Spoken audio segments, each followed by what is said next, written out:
J'ai rencontré donc ce formateur qui a ressorti mon CV. Il m'a dit mais avec votre CV vous devriez tenter une VAE à l'ENAC. Cette personne m'a indiqué le CRIVA et j'ai attaqué par un mail au CRIVA. J'étais donc dans l'armée de l'air comme principalement navigateur sur Mirage 2000N et Mirage 2000D en poste à Mont-de-Marsan au centre d'expérimentation. Au bout de 5 ans là-bas, j'avais fait le tour de la question et il se posait à moi le choix de la reconversion ou d'être de carrière et j'ai décidé de partir. Il faut dire que la structure VAE fournie par le CRIVA est quand même et de telle sorte que on n'est pas seul et on nous guide très bien dans cette démarche.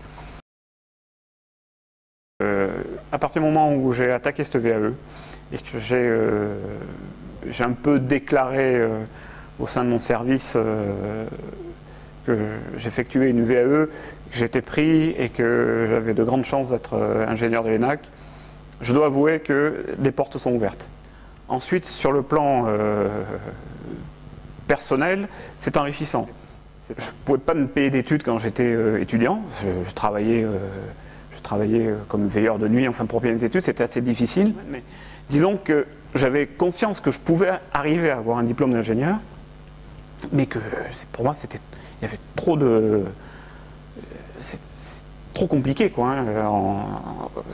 À cette époque-là, pour moi, en 87, c'était trop compliqué. Et donc, c'est une revanche.